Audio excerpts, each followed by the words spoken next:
I think if I hear you call me Becky one more time, six-pack, I'm gonna pop your tops. All six of them. Who are you?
Cryogenics are the wave of the future. He'll be kept on life supports until he's received at the cryo lab. A chilling alternative to premature burial.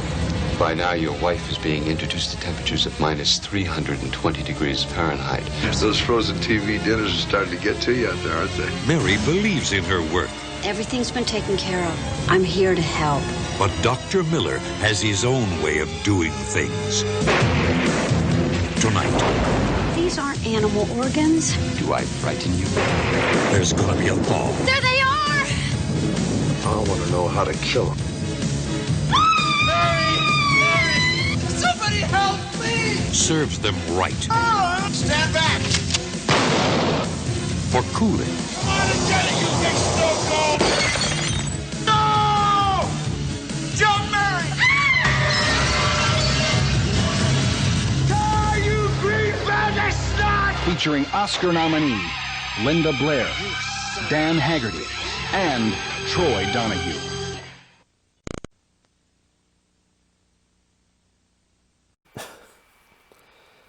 This is another paid request, this time from Anthony. Thank you so much. For anyone interested in requesting pretty much any type of videos, send your request either directly to my PayPal or join my Patreon. Both things are down below in the info box. And this is for the chilling. I realize I have talked about this once before, but it's not on the channel anymore because many years ago I did this thing called first time viewing. What it was me searching out films I've never seen before, watch them for the first time and giving my honest thoughts. Found a lot of bad films like this, and I found some gems. Shakma, Killer Crazy Baboon, killing people, doing a live action RPG, and this is like the early 90s, which was not a typical theme topic. And you got Roddy McDowell, you got Amanda Weiss from the first Nightmare on Elm Street, and the baboon was apeshit crazy. Like, Shakma was actually pretty fun. Murder by Phone, Richard Chamberlain. As silly as an idea. This crazy guy who worked with a phone company, calls people. This intense wave of electrical current that makes the person shake and eyes and nose bleed, and an explosion. They fly out the building or fly through glass and kill them. And Richard Chamberlain has to save the day. It actually had some really good acting and some fun death sequences and was entertaining. Wish it had a DVD or Blu-ray. But I mean, there were gems that I found, but like I said, a lot of them were stuff like this. And The Chilling, is it one of the worst films I've seen? Sadly, I've seen so much horrible shit since then. It rose a few ranks only without doing anything worth a shit. But it's still pretty fucking bad. I mean, after seeing Neil Breen movies, Tina Mavar, Robo Vampire, Pocket Ninjas, The Chilling is above those only because at least you had Grizzly Adams with his beard. At one point, he stabs a zombie with a forklift. That's more impressive than anything of those movies I mentioned. But this movie still sucks. From when I first saw this, I thought maybe this could be dumb fun. Because I like the idea of cryogenic zombies. We've seen zombies in so many other different forms. Okay, from cryogenics. Could be interesting. Hopefully a much less boring version of Chiller by Wes Craven. But then you get to the beginning where you have this text going on in blue about, to the audience, you're too stupid to know what cryogenics happens to be, so this is what cryogenics, or cryonics as they call it. And the story you're about to see could occur in your community. Not many communities have cryogenics, but okay. Would God approve, or is this Satan's work? I'm like, great. Is this from a Jehovah's Witness? Did a Jehovah's Witness make this movie? Wouldn't be the first time.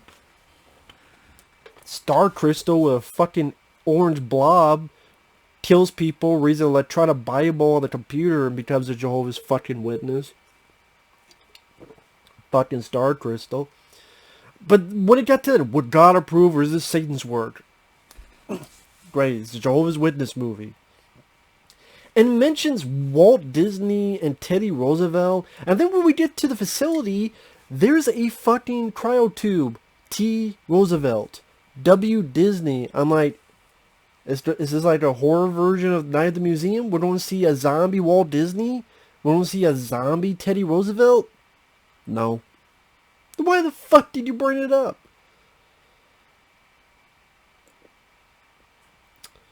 In this movie, I swear, there has to be a story behind this film.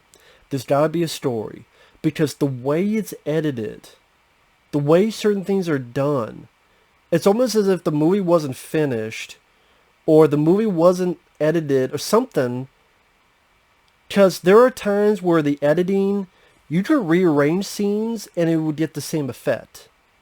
People pop up randomly, people... At one point, Linda Blair from The Exorcist is in this. At one point, she runs off because she's supposed to call the cops, and two other guys are going in another direction.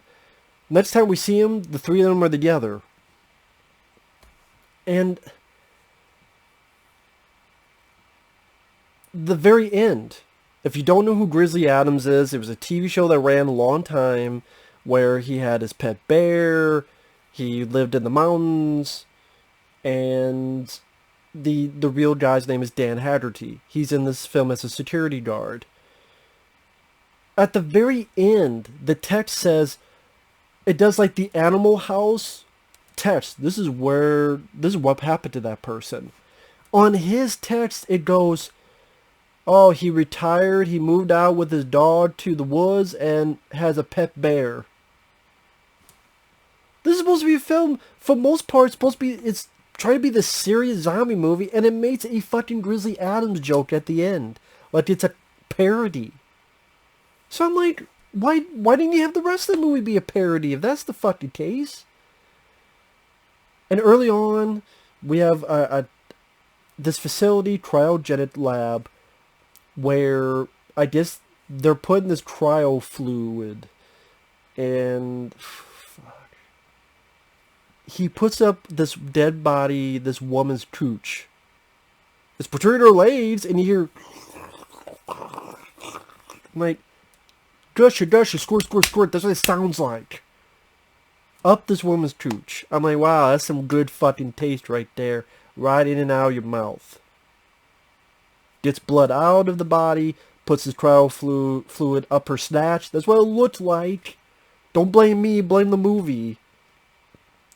Then it goes to 6 months later. Why? I don't know. It could be 6 days later, you wouldn't know the fucking difference. Or 6 hours later, you wouldn't know the fucking difference. It just randomly says 6 months later. You have this guy doing a bank job Supposed to be a zombie hard R movie, but the guy has dialogue to tend to.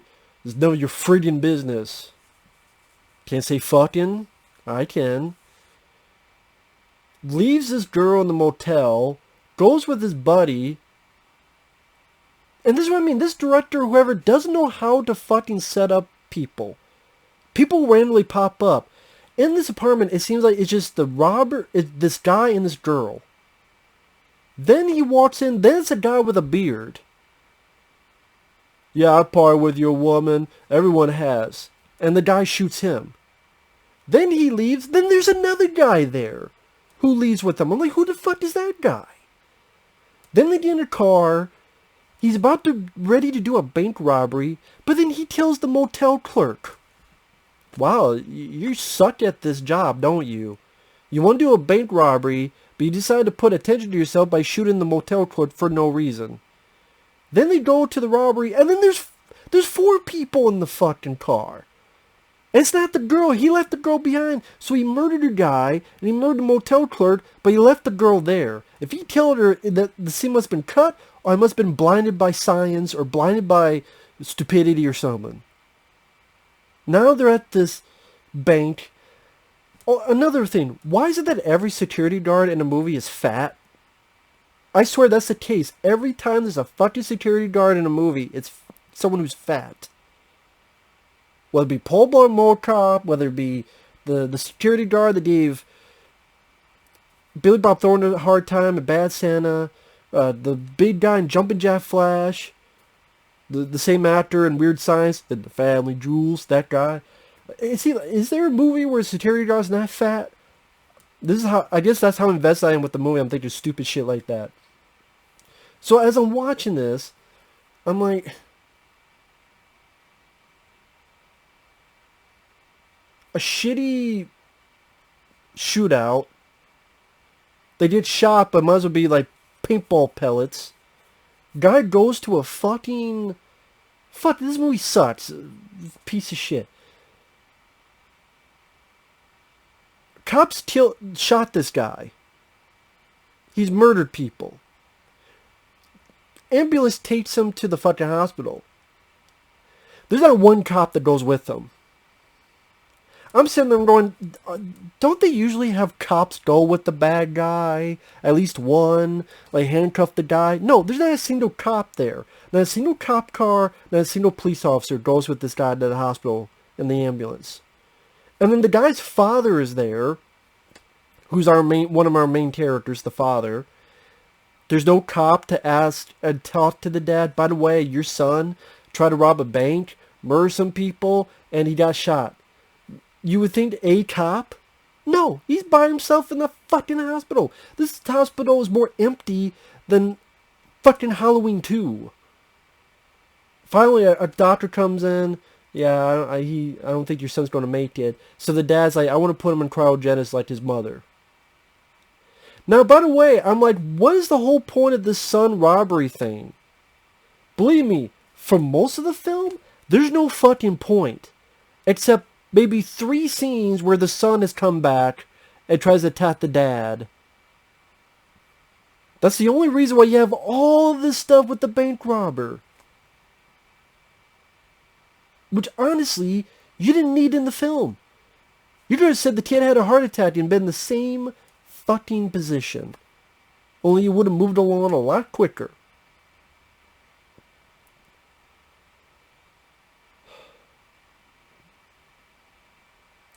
In fact, it makes me wonder if somehow that bank robbery shit was shot later. And that's why there's no cops. Maybe he got shot by someone. Maybe something else happened. Ulcer, whatever. And that's why he was dying. For all I fucking know. Just, whatever. Because it never referenced later that his son was a bank robber or anything of the sort. So anyway. Linda Blair. Linda Blair... They say she's the star. She's not the star.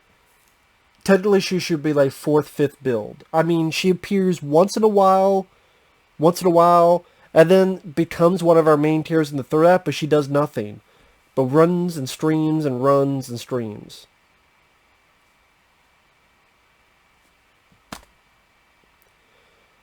They try to give her a backstory where she has a hubby who's a drunk. And it's very awkward the way this is edited, because she's talking to the bank robber's dad. I don't remember the guy's name, so I just call him bank robber's dad. And then she kind of looks, and then this awkward fade to a flashback where her hubby or boyfriend has a temper tantrum like a 5-year-old who did his ice cream. And then goes back to Linda Blair. And then we did go back to the cryo facility. Bodies are put into silly silver costumes that look like something from a 50s spaceship movie. These silver, not silver shamrock, like silver shitty looking fucking, you know, like the Roger Corman Fantastic Four, like the type of shit they wore before when they were in space. It's just, why did they think that would look cool? These cheap silver looking shit. They look like, you know, Baby Ruth, the candy bar. Like you looked at the back of a Baby Ruth wrapper. That's what they think they look like. It's a bunch of walking Baby Ruths.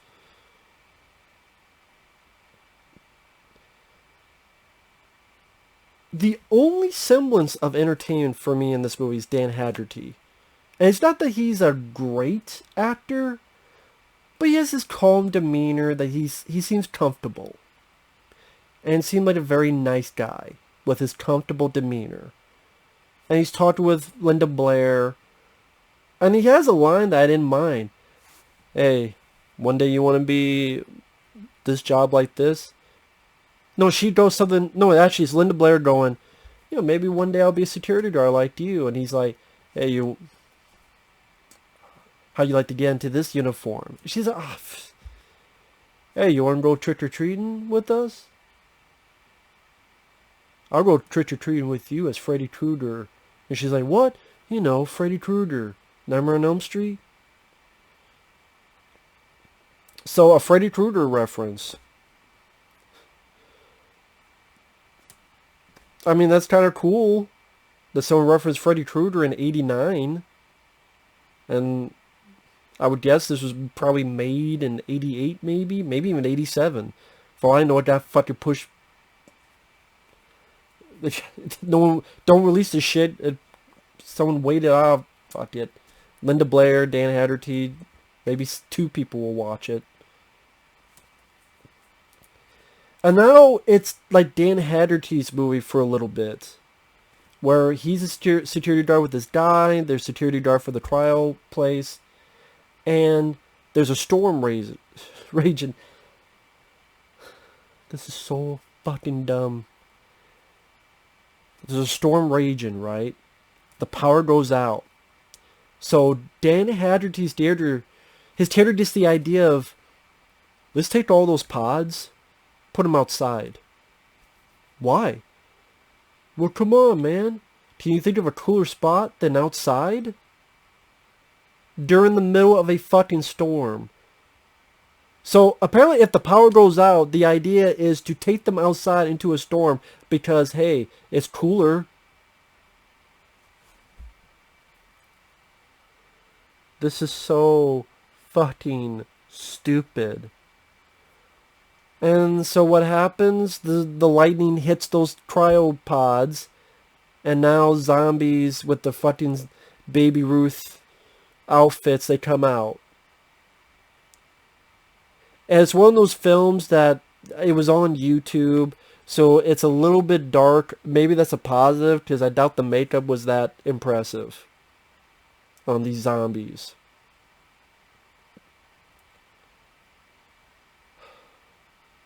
So now they're walking around these zombies, and his buddy gets thrown through a window. And this movie is a zombie film, and it's so fucking tame. This is one of the tamest zombie films you ever see. Because usually in a zombie film, you want something called gore, right? It doesn't have gore. His buddy's getting ripped apart, but we don't see it. We just see Dan Haggerty looks out a bit later, because he's been knocked out. He wakes up. He's looking for his buddy. His buddy's laying there, and you see maybe he's been ripped apart a little bit in the stomach, maybe, but you don't really see much. And there's really nothing to the death scenes.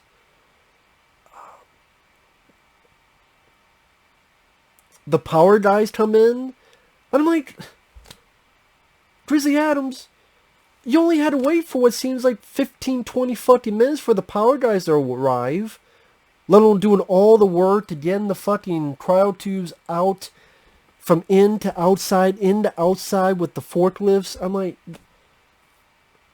even if it was 2 hours, it's fucking storming out. It's still going to be cool enough in there for 2 hours.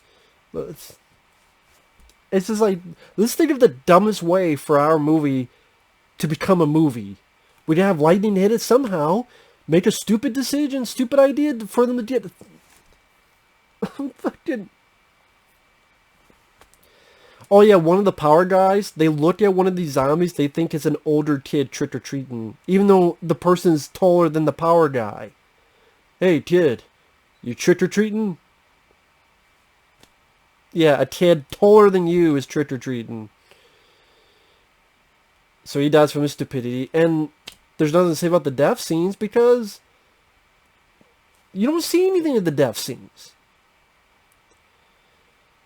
Linda Blair's with the bait robber's dad. They go home. The drunk guy's like, what are you doing? Being with him. She gets a phone call. She arrives there. I don't know how the fuck she got the phone call because I thought the power was out.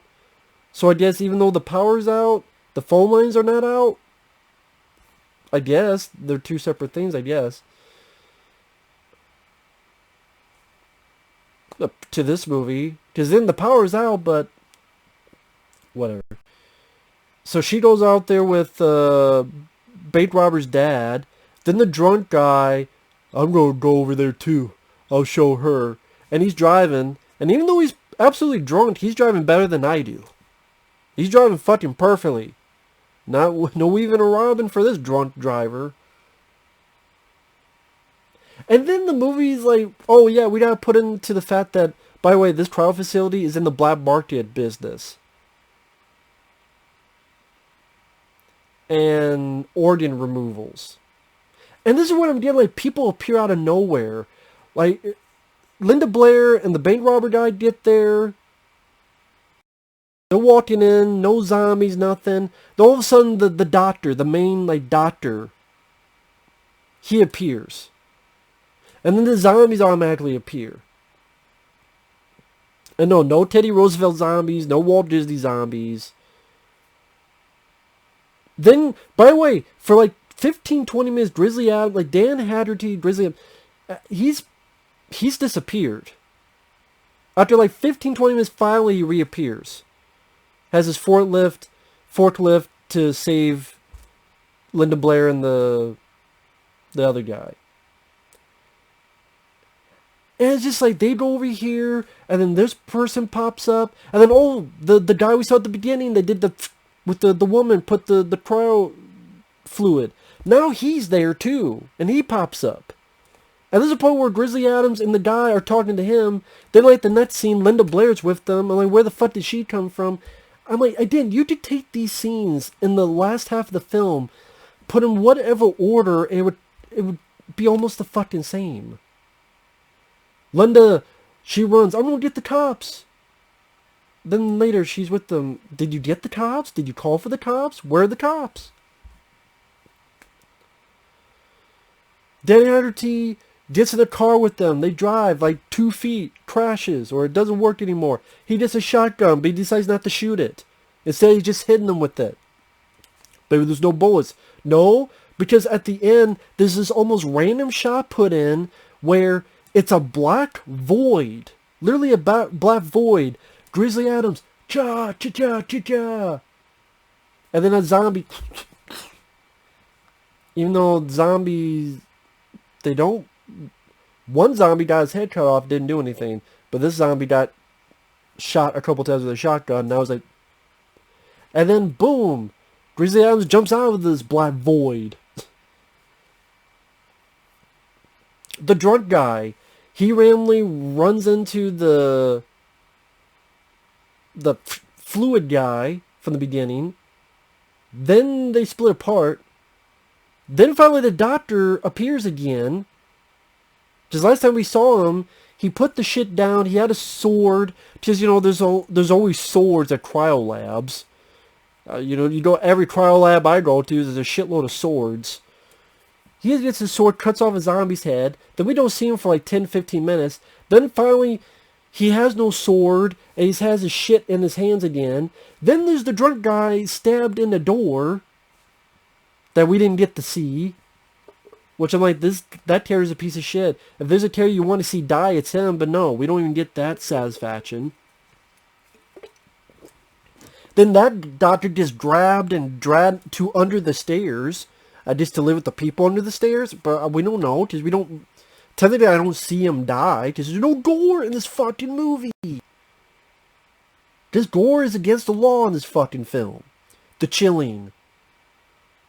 Batman, Robin, and Arnold's shitty puns of chilled, chill out, is better than this movie.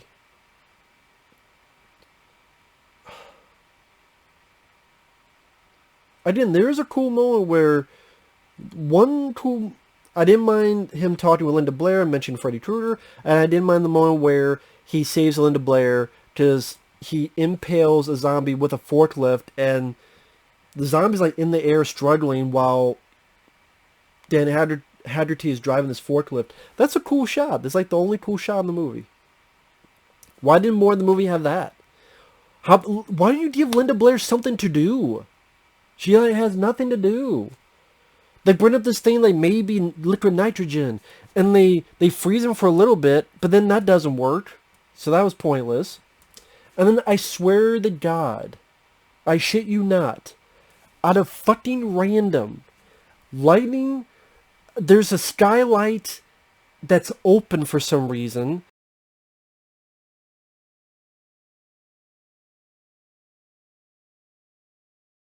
Lightning goes through it, hits the control panel, and somehow that just blows up the other pods. So I guess God himself said, I'm done with this fucking movie. Let this movie be fucking over. I'll go put a lightning bolt up your ass. Call me Zeus or DeJesus. Throws a lightning bolt to the panel. Blows up the pods because somehow that, And I guess the other zombies died from that? Or from the fire they erupted, I guess?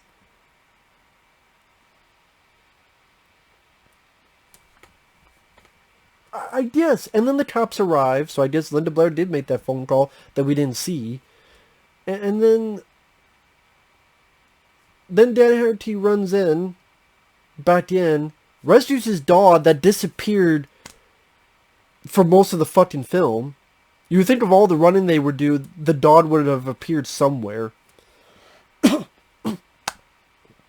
This seems like a movie that was worked on, stopped, and then was finished later on. And that's why, like the last time I saw the dog, it looked like there was some goo, and the leash was on the floor, and you never see the dog again. And then at the very end, he runs in, oh, I got the dog. And then, again, it has that Animal House end credit. Linda Blair married Bait Robert's dad. Bait Robert's dad ended up owning the cryogenic facility. Dan Haggerty retired, went to the woods with his dog, and got a pet bear.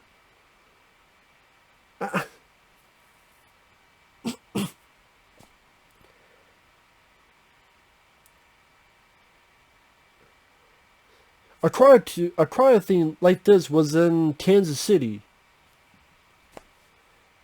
What is here? Okay, was it Kansas City? I don't give a fuck. Whatever city that was, hey, here's a tip. When it's raining and storming out, don't pull each of your fucking cryo tubes out into the rain. Unless you're Johnny 5, then you can do it. You want to create a Johnny 5.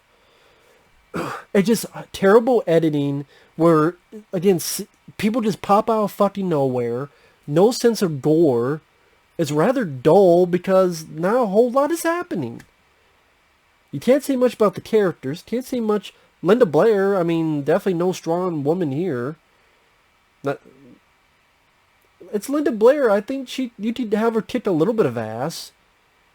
I would have been fine with that. It's like, let's bring up Walt Disney, Teddy Roosevelt, and we have their tubes there. Again, the thing that killed me was the way it ended. I forgot about that. That it's not like, what are we going to do? Let's have a plan. Maybe lightning. Let's open up the skylight. Maybe somehow the lightning will hit that. No, just randomly the skylight is open. Randomly, a random lightning hits a control panel from outside to inside. And somehow that control panel, because it explodes, blows up every fucking pod. Which, was there even worry that those pods would become zombies? And that doesn't really take care of the actual zombies in the facility.